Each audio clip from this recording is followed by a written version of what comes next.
வணக்கம் நண்பர்களே, இன்னும் ஒரு இனிய காலை பொழுதில் தீதும் நன்றும் நிகழ்ச்சியில் உங்களை சந்திப்பதில் மிக்க மகிழ்ச்சி அடைகிறேன். இன்றைக்கு ஒரு முக்கியமான சர்வதேச தினம், அதாவது காணாமல் போகும் குழந்தைகளுக்கான தினம். ஒரு குழந்தை காணாமல் போகிறது என்பது ஒரு குடும்பத்தை சிதறடித்து விடக்கூடியது. வாழ்நாளெல்லாம் அந்த குடும்பத்தில் ஒரு ஆறாத காயமாக இருக்கக்கூடியது. காணாமல் போன குழந்தைகள் என்றாவது திரும்பி வருவார்கள் என ஒவ்வொரு நாளும் வழிமேல் விழி வைத்து காத்திருக்கிற அந்த குழந்தைகளை இழந்த பெற்றோர்கள், அதே போல் எப்போதாவது எங்காவது அவர்களுடைய சாயல் உள்ள குழந்தைகளை கண்டுவிட்டால் மனம் பதறி கண்கலங்கக்கூடியவர்கள், எங்கு இருக்கிறார்களோ என்ன ஆயிற்றோ என்று தினம் தினம் கனவு கண்டு பதறி எழுப்பக்கூடியவர்கள். இப்படி மிகப்பெரிய துயரத்தினுடைய ஒரு களனாக இருக்கக்கூடியது குழந்தைகள் காணாமல் போவது என்பது. இன்றைக்கு உலகம் முழுக்க குழந்தைகள் காணாமல் போவது குறித்தும் அதற்கு எதிராக மேற்கொள்ள வேண்டிய நடவடிக்கைகள் குறித்த ஒரு நாளாகவும் இந்த நாள் பின்பற்றப்படுகிறது.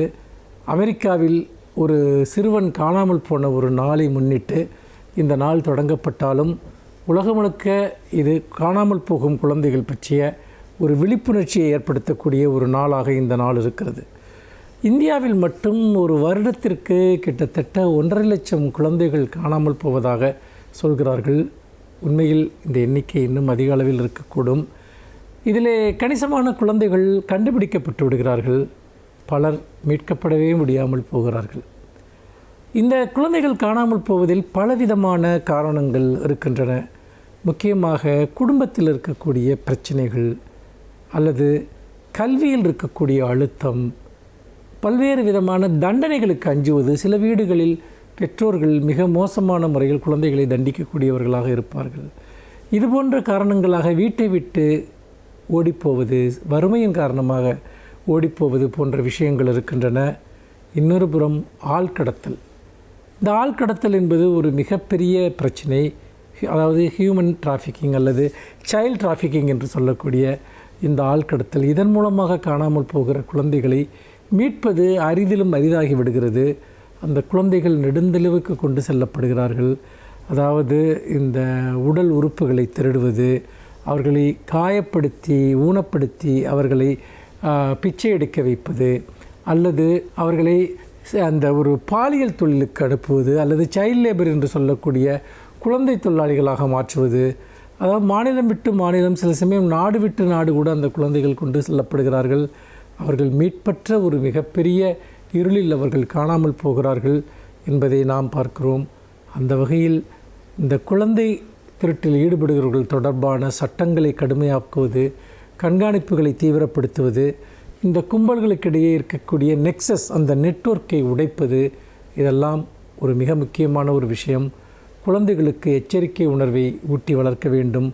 அந்நியர்களிடம் செல்லாமல் இருப்பது, அந்நியர்களுடைய எந்த ஒரு வார்த்தையையும் கேட்காமல் இருப்பது போன்ற விஷயங்களை சிறுவயதிலிருந்தே குழந்தைகளிடம் நாம் ஊட்டி வளர்க்க வேண்டும். எந்த காரணத்தை கொண்டும் குழந்தைகளை அச்சுறுத்துவதோ அல்லது தண்டனை பயங்களை உருவாக்குவதோ, அவர்களுக்கு மன நெருக்கடியை ஏற்படுத்துவதோ, அது ஆசிரியராக இருந்தாலும் சரி, பெற்றோர்கள் உறவினர்களாக இருந்தாலும் சரி, ஒருபோதும் செய்யக்கூடாத ஒன்று. இளம் மனங்கள் விபரீதமான முடிவுகளை எடுக்கக்கூடும். ஆகவே குழந்தைகளை நம்மிடமிருந்தே நாம் பாதுகாப்பது ஒன்று, அந்நியரிடமிருந்து பாதுகாப்பது இன்னொன்று. அப்படி செய்கிற போது குழந்தை கடத்தல் என்கிற அந்த கொடூரமான நிகழ்விலிருந்து நம்முடைய குழந்தைகள் காணாமல் போவது என்கிற அந்த கொடூரமான நிகழ்விலிருந்து நம் குழந்தைகளை பாதுகாக்க முடியும். எல்லோரும் இதை பற்றி விரிவாக சிந்திப்பதற்காகவே இந்த நாள். மீண்டும் இன்னும் ஒரு புதிய சிந்தனையோடு உங்களை சந்திக்கிறேன். நன்றி, வணக்கம்.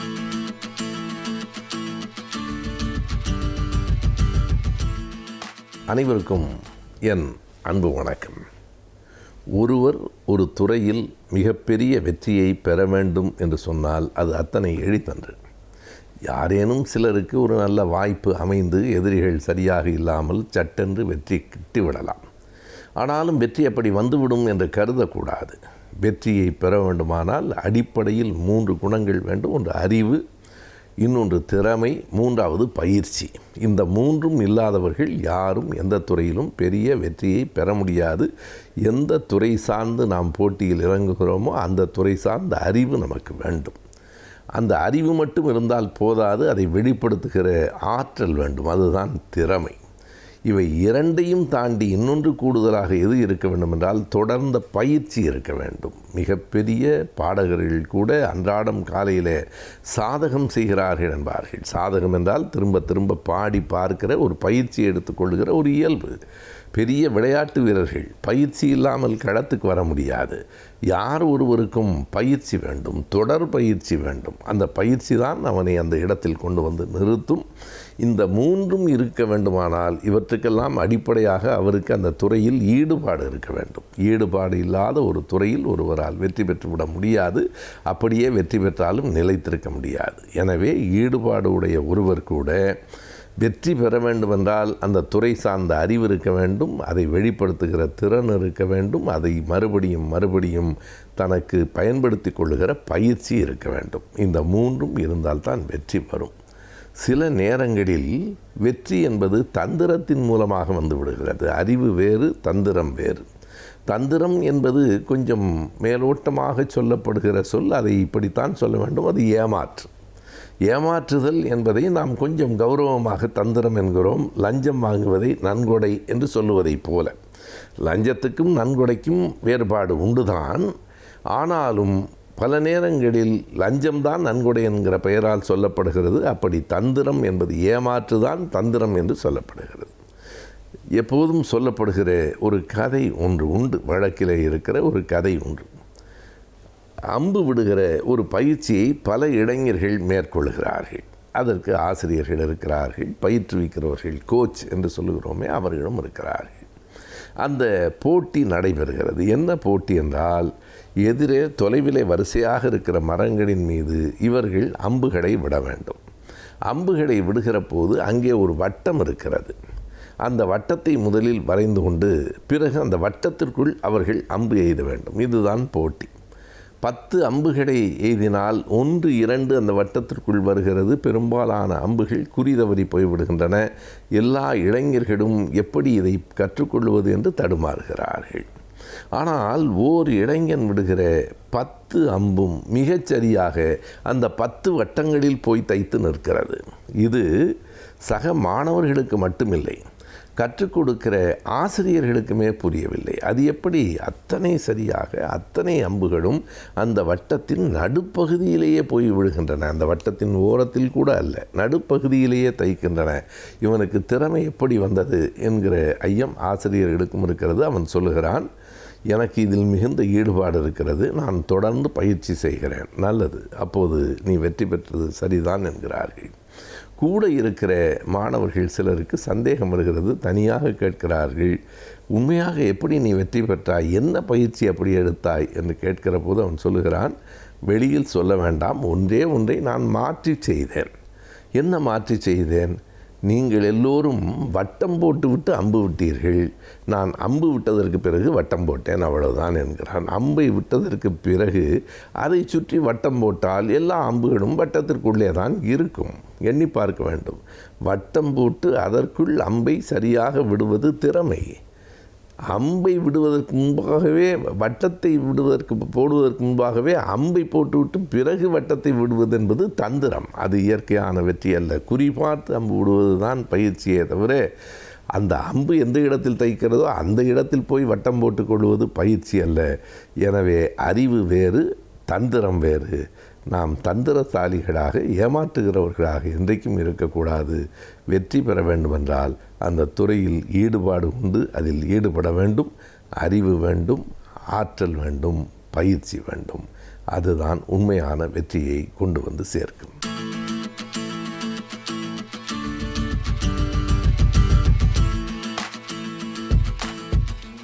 கலைஞர் டிவி நேயர்களுக்கு வணக்கம். இன்றைக்கி நம்ம முதியோர்களுக்கான தடுப்பூசியை பற்றி ஒரு சில நிமிஷம் பேசணும். இப்போது தடுப்பூசினாலே நம்ம எல்லாரும் என்ன நினைக்கிறோம்? குழந்தைகளை பற்றி தான் நினைக்கிறோம். அப்படி நினைக்கிறது ரொம்ப தப்பு. தடுப்பூசிங்கிறது எதுக்கு போடுறது? பாதுகாப்புக்காக, அதாவது ஒரு வியாதி வராமல் இருக்கிறதுக்காக. குழந்தைகள் ரொம்ப முக்கியமான ஒரு விஷயம், எல்லோரும் ஒத்துக்க வேண்டிய விஷயம். அவங்களோட எதிர்ப்பு சக்தி ரொம்ப கம்மி, அதனால தான் தடுப்பூசி போடுறோம். நல்ல விஷயம், வரவேற்க வேண்டிய விஷயம். ஆனால் மக்கள் யோசிக்கணும், ஏன் குழந்தைகளுக்கு மாத்திரம்தான் எதிர்ப்பு சக்தி கம்மியா? ஒரு உதாரணம் சொல்கிறேன். இப்போது கர்ப்பிணிகளுக்கு வந்து டெட்னஸ் டாக்சைடு டிடி செப்டிக் ஊசி போடுறோம். அது எல்லாருமே போடுவாங்க. எந்த கர்ப்பிணியும் வந்து வேண்டாம்னு சொல்ல மாட்டாங்க. ஆனால் கர்ப்பிணிகளுக்கா டெட்னஸ் வருது? ஏன் போடுறோம்? அது ஒரு 50 வருஷம் பின்னாடி வந்து பார்க்கணும். முக்கால்வாசி டாக்டர்களுக்கே இது ஏன்னு தெரியறதில்ல. ஒரு 50 வருஷம் பின்னாடி போய் பார்த்தா ஞாபகம் வரும்.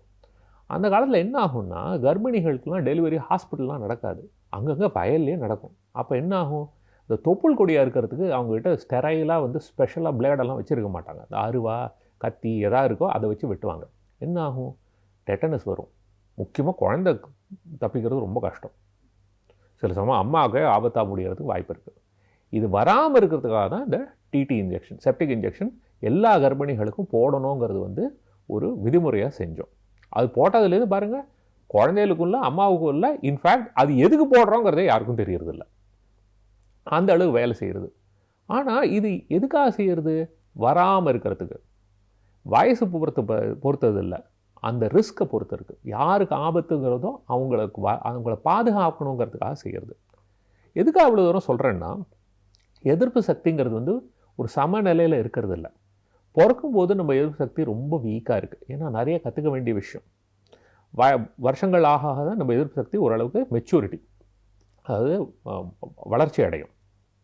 அதுக்கு தான் இந்த தடுப்பூசியெல்லாம் போட்டு அதுக்கு வந்து எஜுகேஷன், அதுக்கு வந்து சொல்லி கொடுக்குறோம். அதே மாதிரி வயசாக அது தானாகவே திரும்ப இறங்க ஆரம்பித்தோம். ஸோ முதியோர்களுக்கும் வந்து எதிர்ப்பு சக்தி குறையிறது சகஜம். இந்த மாதிரி இருக்கும்போது அவங்களுக்கும் இந்த மாதிரி வியாதிகள் வரத்துக்கான வாய்ப்பு ரொம்ப ஜாஸ்தி. ஆனால் அவங்களோட பாதுகாப்பை பற்றி யாருமே பேசுகிறது கிடையாது. இது கொஞ்சம் கவலையான விஷயந்தான். ஏன் இதை சொல்கிறேன், இப்போது நிமோனியா ஊசி வந்து குழந்தைகளுக்கு இப்போ போட போகிறாங்கன்னு சொல்லிட்டு இருக்காங்க, வரவேற்க வேண்டிய விஷயம். ஆனால் இப்போ இந்த நிமோனியா காய்ச்சல்னு பார்க்கும்போது குழந்தைகளுக்கு வரத்துக்கு வாய்ப்பு அதிகம். ஆனால் இதனால் உயிர் சேதங்கிறது ரொம்ப ரொம்ப ரொம்ப ரொம்ப அபூர்வம். இதே நிமோனியா வந்து 65 வயசுக்கு மேலே இருக்கிறவங்கள பார்த்தா அவங்களுக்கும் வாய்ப்பு ரொம்ப அதிகம். ஆனால் அவங்களில் உயிர் சேதம் ரொம்ப ஜாஸ்தி. அதாவது குழந்தைகளுக்கு வந்ததுன்னா உயிர் சேதம் 1% கம்மி. இதுவே முதியோருக்கு வந்தால் மினிமம் 10% உயிர் சேதம், மினிமம் 10%. என்ன தான் ஆன்டிபயோட்டிக் கொடுத்து, என்ன தான் ஐசியூவில் வச்சு, என்ன தான் 5 ஸ்டார் ஹாஸ்பிட்டலில் பார்த்தாலும் மினிமம் குறைஞ்சது 10% மக்களுக்கு இது உயிருக்கு ஆபத்தாக முடியும். அப்போ அவங்கள பாதுகாக்கிறது நம்மளோட கடமை இல்லையா?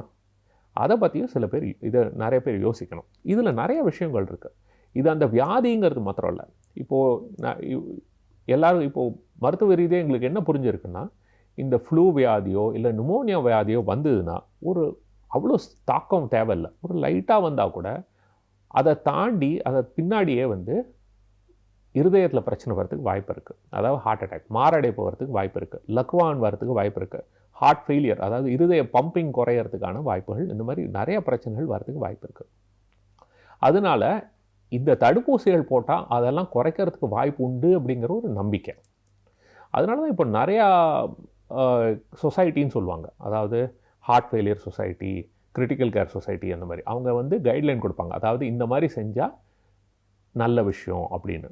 அவங்க எல்லாருமே என்ன சொல்கிறாங்கன்னா, முதியோர்களுக்கு தடுப்பூசி போடுறது ரொம்ப ரொம்ப முக்கியம். இதனால் தேவையில்லாத உயிர் சேதத்தை குறைக்க முடியும், தேவையில்லாத பிற பிரச்சனைகளையும் குறைக்கிறதுக்கு வாய்ப்பு இருக்குது. அதாவது லக்வான்லேருந்து மாரடைப்புலேருந்து நிறையா விஷயத்தை குறைக்க முடியும்னு ஒரு நம்பிக்கை. முக்கியமாக எல்லாருக்குமே தெரிஞ்ச விஷயம், ஒரு முதியோருக்கு வந்து ஹாஸ்பிட்டலில் போய் சேர்ந்தால் அவங்க படுற அவஸ்தை எல்லாருக்குமே தெரியுமே. ஏன்னா ஹாஸ்பிட்டல் போய் சேர்ந்தால் ஒரு வியாதிக்காக போய் சேருவாங்க, பல வியாதிகள் வந்து சேரும். கீழே விழுந்து இடுப்பு உடையும், ரத்த கட்டி வரும், மூளையில் ஏதாவது பிரச்சனை வரும், இந்த மாதிரி எத்தனையோ பிரச்சனைகள் வரதுக்கு வாய்ப்பு இருக்குது. ஸோ கூடுமான வரைக்கும் நம்ம ஆஸ்பத்திரி போகாமல் நம்ம பாதுகாத்துக்கு தான் ரொம்ப ரொம்ப முக்கியம். அதில் தடுப்பூசியும் ஒரு முக்கியமான ஒரு பாகமாகும். ஸோ என்ன சொல்ல வரேன்னா, 65 வயசு ஆயிடுத்துனாலே நம்ம நிறையா தடுப்பூசியை பற்றி யோசிக்க வேண்டியது இருக்குது. இதில் முக்கியமாக வந்து இந்த இன்ஃப்ளூயன்ஸா தடுப்பூசி தான் ரொம்ப எல்லா நாட்டிலையுமே முக்கியம்னு சொல்கிற விஷயம். ரெண்டாவது வந்து இந்த நிமோனியா ஊசி. இந்த நிமோனியா ஊசி வாழ்க்கையில் ஒரு தடவை தான், அது ரொம்ப ஈஸி. ஆனால் இந்த ஃப்ளூ ஊசி வந்து வருஷத்துக்கு ஒரு தடவை. ஏன்னா இந்த ஃப்ளூங்கிறது வந்து வருஷம் மாறுறதுனால அதுக்கு தகுந்த மாதிரி ஊசியும் மாறும். வருஷம் போடுறது ரொம்ப நல்லது. இதில் சைடு எஃபெக்ட்னு ஒன்றும் பெரிய விஷயமே கிடையாது, ரொம்ப ஈஸியானது. கர்ப்பிணிகளுக்கே கொடுக்குறோம், அந்த மாதிரி இருக்கும்போது ஏன் கவலைப்படணும்? சின்ன சின்ன குழந்தைகளுக்கும் கொடுக்குறோம், அதனால் இதை பற்றி கவலைப்படவே வேண்டாம். இது நல்ல ஒரு எஃபெக்ட், அதாவது இதனால் பயன் நிறையா இருக்குது. இதை பற்றி தேவையில்லாமல் யோசிக்கக்கூடாது. இதை தவிர மற்ற சில பேருக்கும் இதை பற்றியெல்லாம் யோசிக்கணும். என்ன, ஏற்கனவே உடலில் வந்து சில வியாதிகள் இருக்கிறவங்க, அதாவது சிறுநீரக பிரச்சனை இருக்கிறவங்களுக்கு எதிர்ப்பு சக்தி கொஞ்சம் பிரச்சனை தான். அவங்களுக்கு அடிக்கடி பல இன்ஃபெக்ஷன் வரதுக்கு வாய்ப்பு இருக்குது. அதே மாதிரி இருதய வியாதி இருக்கிறவங்க, நுரையீரலில் பிரச்சனை இருக்கிறவங்க, ஈரலில் பிரச்சனை இருக்கிறவங்க, இப்போது கல்லீரல் மண்ணீரல் அந்த மாதிரி வியாதிகள் ஏதாவது இருந்ததுன்னா, இந்த மாதிரி இல்லை எதிர்ப்பு சக்தி கம்மியாக இருந்ததுன்னா, கேன்சர் வைத்தியம், ஸ்டீராய்டு வைத்தியம், எய்ட்ஸ் வியாதி, இந்த மாதிரி வியாதிகள் இருந்தாலுமே எதிர்ப்பு சக்தி கொஞ்சம் மற்றவங்களோட கொஞ்சம் கம்மி தான். இந்த மாதிரி மக்களுக்கு வந்து இந்த மாதிரி தடுப்பூசி போடுறதுங்கிறது ரொம்ப நல்ல விஷயம். பிற்காலத்தில் பிரச்சனை வராமல் பாதுகாக்கலாம். இப்போது இந்த பிரச்சனை வந்தால் நம்ம ட்ரீட்மெண்ட் எடுக்கலாமே, இதுக்கெல்லாம் வைத்தியம் இருக்கேன்னு நிறைய பேர் சொல்கிறாங்க. ஆனால் ஒன்று ஞாபகம் வச்சுங்க, வருமுன் காப்போம் தான் நல்லது. வந்த பின் நம்ம அவஸ்தைப்படுவோம், வைத்தியம் பண்ணுவோம்னா தடுப்பூசியோட விலை எங்கே, ஒரு வியாதியோட வைத்தியத்தோட விலை எங்கே? ரெண்டாவது, என்ன தான் பர்ஃபெக்ட் வைத்தியம் பண்ணாலும் நான் சொன்ன மாதிரி ஒவ்வொரு வியாதியிலும் ஓரளவுக்கு உயிர் சேதம் இருக்குது. அதை குறைக்க முடியாது. அதை குறைக்கணும்னா அதுக்கு ஒரே வழி வராமல் பார்த்துக்கிறதுக்கு தான். ஸோ இப்போ வீட்டில் வந்து நீங்கள் எவ்வளோக்கு எவ்வளோ குழந்தையெல்லாம் நீங்கள் வந்து பாதுகாப்பாக பார்த்துக்கிறீங்களோ, அவங்களுக்கு வந்து தடுப்பூசியெல்லாம் போட்டு அவங்க உடம்பை நன்னா பார்த்துக்கிறீங்களோ, அதே மாதிரி உங்கள் வீட்டில் இருக்கிற முதியோரையும் கொஞ்சம் கவனிக்கிறது ரொம்ப நல்ல விஷயம். அவங்களுக்கு இதுக்கு தகுந்த மாதிரியான தடுப்பூசிகள்லாம் போட்டு அவங்களோட ஆரோக்கியத்தையும் நம்ம நன்னா கவனிச்சுட்டோம்னா அவங்க வந்து மேற்கொண்டு யார் மேலேயும் பாரமாக இல்லாமல் ஒரு சுதந்திரமாக இருக்கிறதுக்கு ஒரு நல்ல வாய்ப்பு இருக்குது. இது பொதுமக்கள் எல்லாரும் உணரணும். நன்றி, வணக்கம்.